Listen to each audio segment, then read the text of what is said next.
بسم اللہ الرحمن الرحیم۔ السلام علیکم ناظرین، دیسی اردو ٹی وی کے ساتھ میں ہوں شمالہ چودھری۔ نظر ڈالتے ہیں اب تک کی اہم خبروں پر۔ ڈکی بھائی کی مشکلات میں مزید اضافہ، 4 دن بعد عدالت میں پیشی۔ ٹک ٹاکر سامعہ حجاب مبینہ اغوا کیس میں تہلکہ خیز انکشافات۔ نالہ لئی بھر گیا، ہنگامی سائرن بج گئے، انخلاء کا حکم۔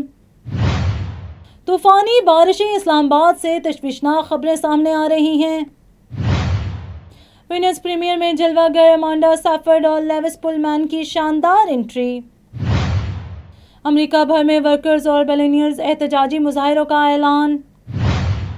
چینی صدر شی جن پنگ اور روسی صدر ولادیمیر پوٹن کا نیا عالمی سلامتی و اقتصادی ڈھانچہ پیش کرنے کا اعلان۔ بین الاقوامی ایسوسی ایشن آف جینوسائیڈ اسکالرز کا قرارداد منظور۔ اسرائیل کے اقدامات غزہ میں نسل کشی کے مترادف۔ غزہ جانے والا امدادی بحری بیڑا گریٹا تھمبرگ اور اداکارہ لیام کنگن کے ہمراہ بارسلونا سے روانہ۔ وزیر اعظم کی SCO اجلاس میں شرکت کے بعد تیاجن سے بلٹ ٹرین کے ذریعے بیجنگ آمد۔ ہیڈ لائنز آپ جان چکے، بڑھتے ہیں خبروں کی تفصیل کی جانب۔ مشہور یوٹیوبر ڈکی بھائی کے لیے مشکلات میں کمی آنے کے بجائے مزید اضافہ ہو گیا ہے۔ عدالت نے نیا بڑا حکم جاری کر دیا اور صرف 4 دن بعد انہیں دوبارہ عدالت میں پیش ہونا ہوگا۔ یہ پیشی ڈکی بھائی کے لیے ایک اہم موڑ ثابت ہو سکتی ہے، کیونکہ قانونی ماہرین کا کہنا ہے کہ یہ فیصلہ ان کے کیس پر گہرے اثرات ڈال سکتا ہے۔ آخر عدالت کا نیا حکم کیا ہے؟ یہ ڈکی بھائی کے لیے کیوں خطرے کی گھنٹی ہے؟ اسلام آباد میں ٹک ٹاکر سامعہ حجاب کے مبینہ اغوا کیس نے نیا رخ اختیار کر لیا ہے۔ تازہ انکشافات کے مطابق سامعہ حجاب کا مبینہ اغواکار سے پہلے سے رابطہ موجود تھا۔ سوشل میڈیا پر سامنے آئی ایک تصویر نے سب کو حیران کر دیا۔ یہ تصویر گزشتہ دسمبر کی ہے، جس میں ٹک ٹاکر سامعہ حجاب اور مبینہ اغواکار حسن زاہد کو ایک برتھ ڈے پارٹی میں اکٹھا دیکھا جا سکتا ہے۔ سماجی رابطوں کی ویب سائٹ ایکس پر عمر ملک نامی صارف نے دعویٰ کیا ہے کہ اصل کہانی کچھ اور ہے اور ان کے مطابق پہلے مہنگے تحائف اور پیسے لیے گئے اور بعد میں پولیس کو بیچ میں لایا گیا۔ صارف کا کہنا ہے کہ ملزم اپنا 6 لاکھ روپے مالیت کا موبائل فون واپس لینے آیا تھا۔ ادھر اسلام آباد پولیس نے ملزم کو تھانہ شالیمار کی حدود سے گرفتار کر لیا، تاہم پولیس نے ابھی تک ملزم کی شناخت یا تصویر ظاہر نہیں کی۔ ٹک ٹاکر سامعہ حجاب نے اپنے انسٹاگرام اکاؤنٹ پر گرفتاری کی تصدیق ضرور کر دی ہے، مگر پولیس تفتیشی رپورٹ یا بیان سامنے نہیں لائی۔ ذرائع کے مطابق تفتیش جاری ہے، جبکہ عمر ملک کے الزامات کی بھی کسی اور ذریعے سے تصدیق نہیں ہو سکی۔ راولپنڈی میں نالہ لئی میں پانی کی سطح خطرناک حد تک بڑھ گئی ہے۔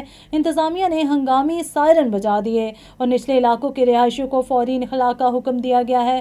صورتحال سنگین ہونے کے خدشے کے پیش نظر شہر بھر میں ہائی الرٹ جاری کر دیا گیا۔ ریسکیو ٹیمیں متاثرہ علاقوں میں پہنچ چکی ہیں اور لوگوں کو محفوظ مقامات پر منتقل کرنے کا عمل جاری ہے۔ اسلام آباد میں طوفانی بارشوں نے صورتحال کو انتہائی تشویشناک بنا دیا ہے۔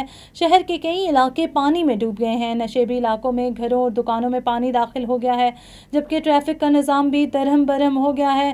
ریسکیو ٹیمیں متاثرہ علاقوں میں پہنچ کر لوگوں کو محفوظ مقامات پر منتقل کر رہی ہیں۔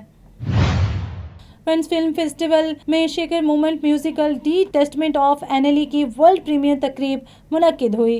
ہالی ووڈ اداکارہ امانڈا سیفرڈ اور لیوس پولمین فلم کے تخلیقی ساتھیوں کے ہمراہ ریڈ کارپٹ پر جلوہ گر ہوئیں۔ مقابلے کے اس عنوان نے خاصی توجہ حاصل کی، جبکہ شائقین نے ستاروں کا بھرپور استقبال کیا۔ Now I am American. I have citizen. I still have my Salvadorian passport and now I have my USA passport. I am a citizen of the US. Khi cầm cái hộ chiếu Mỹ, cô rất là tự hào mình là công dân Mỹ.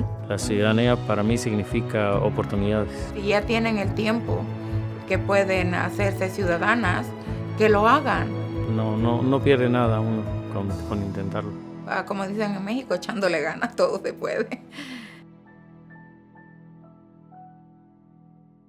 امریکہ میں union رہنماؤں نے ملک گیر احتجاجی تحریک کا اعلان کر دیا ہے، جس کا نعرہ ہے ورکرز اوور بلینئرز۔ ان مظاہروں کا مقصد بڑھتی ہوئی معاشی عدم مساوات ہے، جمود کا شکار تنخواہوں اور بڑھتی ہوئی مہنگائی کے خلاف آواز بلند کرنا ہے۔ لیبر رہنماؤں کا کہنا ہے کہ کارپوریٹ منافع اور ارب پتی افراد کی دولت تیزی سے بڑھ رہی ہے، جبکہ عام کارکن مشکلات کا شکار ہے۔ بڑے شہروں میں ریلیاں اور مظاہرے منعقد کیے جائیں گے، جن میں محنت کش طبقے سے بھرپور شرکت کی اپیل کی گئی ہے۔ چینی صدر شی جن پنگ اور روسی صدر ولادیمیر پوٹن نے ایک علاقائی سربراہی اجلاس کے دوران نیا عالمی سلامتی اور اقتصادی ڈھانچہ متعارف کرانے کا اعلان کیا ہے۔ دونوں رہنماؤں کا کہنا تھا کہ دنیا کو ایک متوازن اور کثیر الجہتی نظام کی ضرورت ہے جو تمام ممالک کے مفادات کو مد نظر رکھے۔ اس موقع پر بھارت اور روس نے بھی اپنے باہمی تعلقات کو مزید مضبوط قرار دیتے ہوئے کہا کہ دونوں ممالک شراکت داری کو نئی بلندیوں تک لے جانے کے لیے پرعزم ہیں۔ اجلاس میں عالمی تعاون، اقتصادی ترقی اور خطے میں استحکام کے حوالے سے مختلف نکات پر گفتگو کی گئی۔ بین الاقوامی ایسوسی ایشن آف جینوسائیڈ اسکالرز نے ایک قرارداد منظور کی ہے جس میں کہا گیا ہے کہ غزہ میں اسرائیل کے اقدامات 1948 کے اقوام متحدہ جینوسائیڈ کنونشن کے تحت نسل کشی کی قانونی تعریف پر پورا اترتے ہیں۔ اس قرارداد کے مطابق اسرائیلی کارروائیوں کے نتیجے میں شہری آبادی کو اجتماعی طور پر نشانہ بنایا گیا ہے جو عالمی قوانین اور انسانی حقوق کی سنگین خلاف ورزی ہے۔ تنظیم نے عالمی برادری پر زور دیا ہے کہ وہ فوری اقدامات کرے تاکہ نہ صرف غزہ کے شہریوں کو تحفظ فراہم کیا جا سکے بلکہ بین الاقوامی قانون کی خلاف ورزی پر جواب دہی بھی یقینی بنائی جا سکے۔ غزہ کے لیے امدادی سامان لے جانے والا بحری بیڑا بالآخر بارسلونا سے روانہ ہو گیا۔ اس بیڑے میں عالمی ماحولیاتی کارکن گریٹا تھنبرگ اور مشہور اداکارہ لیام کنگم بھی شامل ہیں۔ روانگی میں تاخیر خراب موسم کے باعث ہوئی تھی۔ یہ بحری بیڑا غزہ کے محصور شہریوں تک امداد پہنچانے کی کوشش کر رہا ہے جہاں انسانی بحران دن بدن سنگین صورتحال اختیار کر رہا ہے۔ منتظمین نے کہا کہ یہ مشن عالمی یکجہتی اور انسانی ہمدردی کی علامت ہے۔ وزیر اعظم نے ایس سی او اجلاس میں شرکت کے بعد چین کے شہر تائجن سے ہائی سپیڈ بلٹ ٹرین کے ذریعے بیجنگ کا سفر کیا۔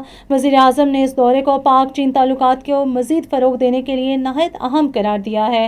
سرکاری وفد بھی ان کے ہمراہ موجود ہے۔ بیجنگ میں اعلیٰ سطحی ملاقاتیں متوقع ہیں۔ نیوز اسٹوڈیو سے فی الوقت اتنا ہی۔ مزید خبروں اور اپڈیٹس کے لیے دیکھتے رہیے دیسی اردو ٹی وی۔